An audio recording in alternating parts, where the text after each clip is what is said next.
Hello 10th class. आज हम हिंदी का चैप्टर नंबर 6 करने वाले हैं, कर चले हम फिदा।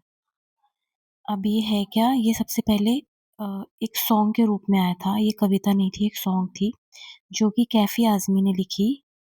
कैफ़ी आज़मी ने, और लिखी किस लिए थी?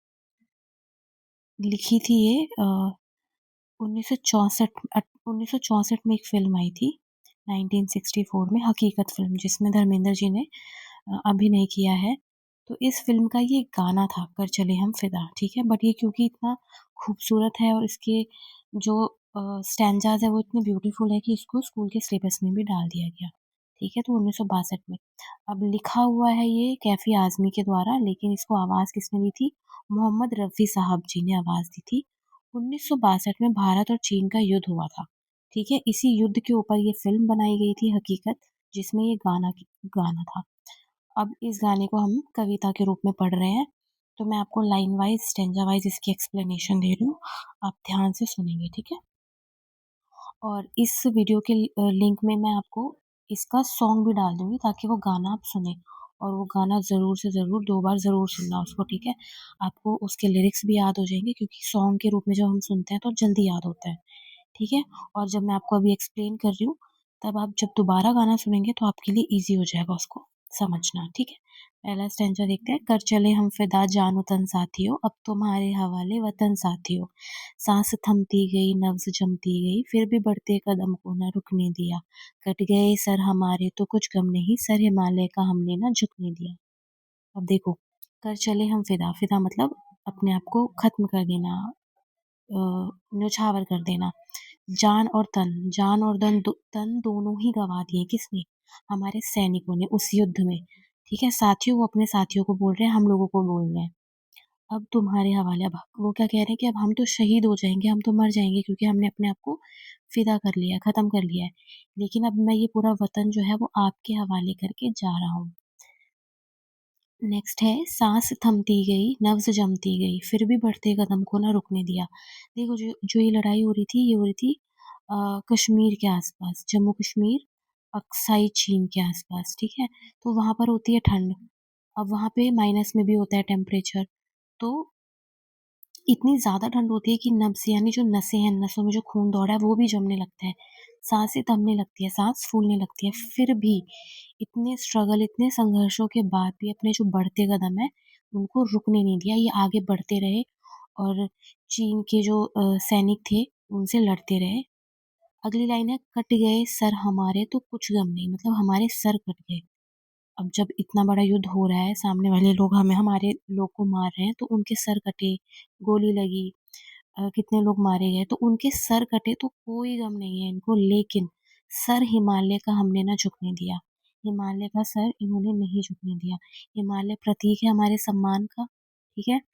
तो हिमालय का सर झुकने नहीं दिया। मरते मरते रहा बाकपन साथियों, अब तुम्हारे हवाले वतन साथियों। कहने का मतलब है कि मरते मरते, यानी जब हम मर रहे हैं, लड़ाई करते हुए जब हमारी मृत्यु हो रही है, तब भी हमारे में वीरता, सम्मान, शौर्य, है ना, आत्मसम्मान, तब भी बरकरार है। हम डर नहीं रहे, हम घबरा नहीं रहे, हम बहुत प्राउड फील कर रहे हैं कि हम मर रहे हैं, अपने देश के लिए मर रहे हैं, ठीक है? तो अब तुम्हारे हवाले वतन साथियों। अगला है, जिंदा रहने के मौसम बहुत है, मगर जान देने की रुत रोज आती नहीं। हुस्न और इश्क दोनों को रुस्वा करे, वो जवानी जो खून में नहाती नहीं। अगली लाइन है, ज़िंदा रहने के मौसम बहुत है, मतलब अगर आप ज़िंदा रहना चाहते हो, उसके बहुत रीज़न हो सकते हैं कि मुझे तो अभी पैसे कमाने हैं, मुझे तो अभी घर बनाना है, मुझे अपने परिवार के लिए ज़िंदा रहना है, क्योंकि मैं अपने परिवार का इकलौती संतान हूँ, है ना? तो ज़िंदा रहने के आपके पास हज़ारों वजहें हो सकती है, लेकिन जान देने की रुत रोज़ नहीं आती। मतलब जब अपने देश के लिए जान देने की बारी आए, तो ऐसा बार-बार नहीं होता, और जब ऐसा होता है, तो अपनी जान हँसते-हँसते देना चाहिए। हुस्न और इश्क दोनों को रुसवा करे, वो जवानी जो खूह में नहाती नहीं। कहने का मतलब है, अपने अपने हुस्न और इश्क दोनों को रुसवा करे, जो जवानी वो जवानी जो खून में नहाती। अगर आप खून में नहीं नहा रहे हो, अपनी जवानी को खून में नहीं नहा रहे हो, तो आप अपने हुस्न और इश्क दोनों को रुसवा कर रहे हो, खराब कर रहे हो, ठीक है? तो आपको जो ये जवानी मिली है वो किस लिए मिली है? अपने देश के लिए कुछ कर दिखाने के लिए। अगली लाइन है, आज धरती बनी है दुल्हन साथियों, अब तुम्हारे हवाले वतन साथियों को। अब धरती को दुल्हन क्यों कहा गया है? देखो, जब यहाँ ठंड में बर्फ होगी, है ना, कश्मीर का एरिया, बर्फ में जब हमारे सैनिकों का खून गिरा तो बर्फ कैसी हो गई? लाल हो गई। और सुहागन कैसे कपड़े पहनती है? लाल। तो वो जो हिमालय का जो बर्फ है, वहाँ का जो पूरा एरिया है, वहाँ की जो मिट्टी है, वो पूरी लाल हो गई है, और इसीलिए धरती को दुल्हन बोला गया है। ठीक है, अब तुम्हारे हवाले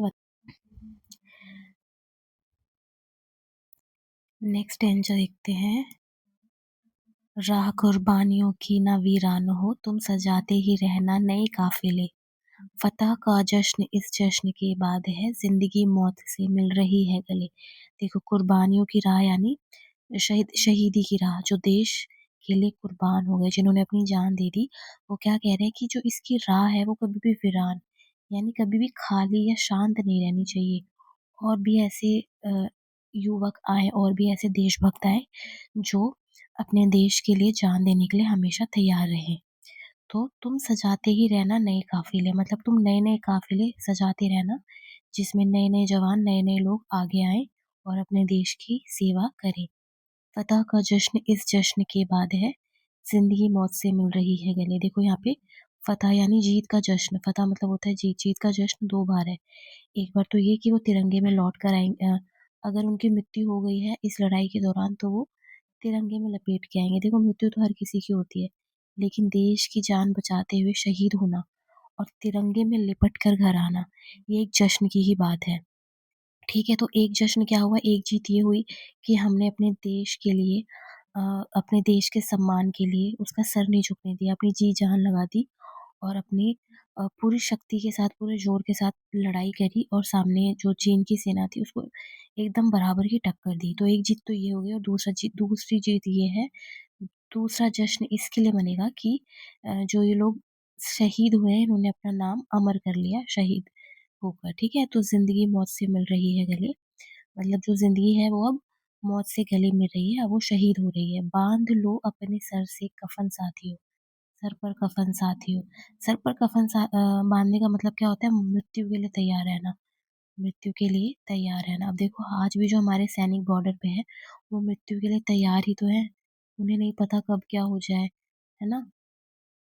तो सर पर कफन बांधना यानी मृत्यु के लिए तैयार रहना। ये मुहावरा आपका बहुत बार आया हुआ है। अब तुम्हारे हवाले वतन साथियों, क्योंकि अब तुम सर पे कफन बांध लो और तैयार रहो मृत्यु के लिए, क्योंकि अब हम तो शहीद हो गए हैं, और हम अपना जो वतन है, अपना जो देश है, वो तुम्हारे हवाले छोड़कर जा रहे हैं। ठीक है,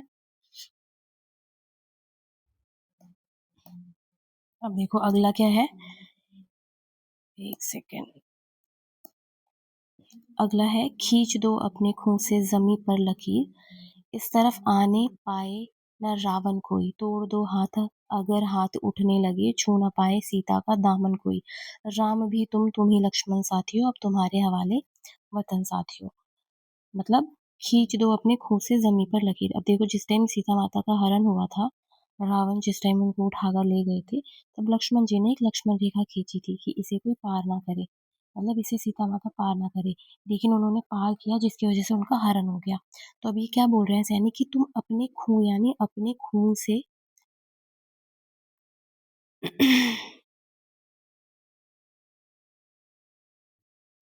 अपने खून से एक लकीर खींच दो। ठीक है, अपने खून से एक लकीर खींच दो, ताकि इस तरफ कोई ना आने पाए, इस तरफ कोई रावण आने ना पाए। तोड़ दो हाथ अगर हाथ उठने लगे, मतलब उनके हाथ तोड़ दो जो हाथ उठने लगे सीता का दामन छूने के लिए। ठीक है, तो छू ना पाए सीता का दामन कोई। सीता का दामन किसे कहा गया है? हमारे देश को, कि हमारे देश की तरफ अगर किसी के हाथ उठ रहे हैं तो उन हाथों को तोड़ दो।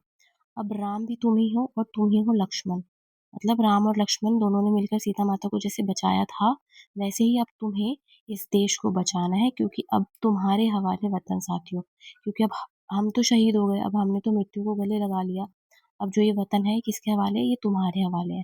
ठीक है, तो ये थी लाइन वाइज आपकी एक्सप्लेनेशन। अब इसके क्वेश्चन आंसर मैं आपको नेक्स्ट वीडियो में कराऊंगी। तब तक आप वीडियोस देखते रहें। अभी भी टाइम है, 1-2 वीडियो साथ-साथ चलते रहें, क्योंकि मैंने भी अभी शुरू किया है आपके साथ, आपके रिवीजन के लिए। तो अगर आप मेरे साथ-साथ भी चलेंगे, तो भी आपका पूरा सिलेबस कवर हो जाएगा एग्ज़ाम तक, ठीक है? बहुत ज़्यादा टाइम टेकिंग नहीं है। 10 से 12 मिनट की एक्सप्लेनेशन वीडियो है, 15 से 20 मिनट की आपकी क्वेश्चन आंसर वीडियोज़ है। देखो, थोड़ा स्पीड बढ़ाकर देखो, लेकिन देखो, ठीक है? All the best everyone.